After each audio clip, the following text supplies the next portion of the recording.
I read One Day in December by Josie Silver. It made me laugh, it made me cry, and if you stick around, I'll tell you why.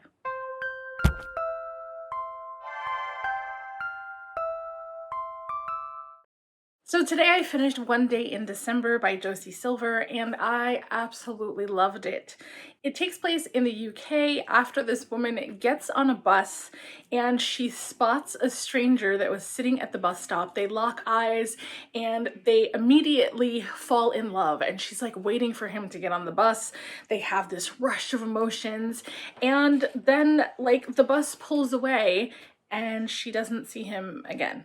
She spends a year of her life frantically searching for busboy in bars, when she's out shopping in all these different places, and she just doesn't seem to come across him again until one day her roommate brings home her new boyfriend.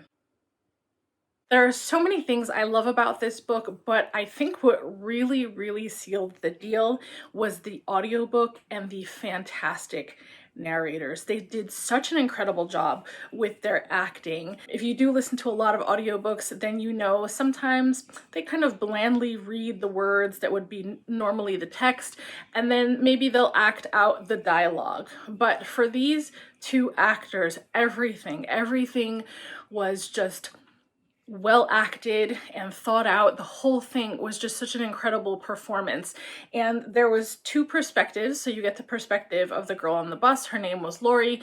And then the boy that she saw, and his name is Jack. The whole thing just carried so much emotion. You could hear every breath and every sigh and every smile or chuckle. It just added so much to the story. Like, I felt like my friends were telling it to me. The writing itself was easy to read, but it also had its poetic moments. I really enjoyed how certain things were described. And my other suggestion is that because this takes place in the UK, something that I noticed was the audiobook had the UK slang, whereas the ebook that I was reading kind of Americanized it, and I felt like that did a disservice to the story and the humor, which is just another reason to maybe listen to the audiobook. If you are going to pick up the text version, maybe order the UK edition. I don't know how that would work with ebooks. I don't know if there's a way to get around that at all, but it was sad to see some of the changes that they made, because I really feel like it made a difference, especially in the humor. The story reminded me a lot of Serendipity, if you've ever seen that movie, and of the book Love in the Time of Cholera, which is actually mentioned in Serendipity. I thought the characters were incredibly well done. They have their own flaws, they make mistakes, and you're kind of following them along on this 10-year period. And all these things are happening. So, there's new friendships and they date new people, and there's loss and people move away. There's just so much that happens. But I think what I really, really liked is normally in a story like that, you would think the main characters are like one or two people and that's the entire focus. But here I felt like even the secondary characters were so well fleshed out that you really, really end up caring about them. And it felt like there were more like 4 or 5, maybe even 6 main characters. I had been seeing the cover for One Day in December in lots of different places. I don't feel like I've heard enough about it on BookTube, but it's possible I'm just not looking for it or I'm missing it. But it was by chance that I logged on to my library app and it happened to be like on the front page. And I was like, hey, I've been wanting to read that, so let me check it out. And I'm so glad I did.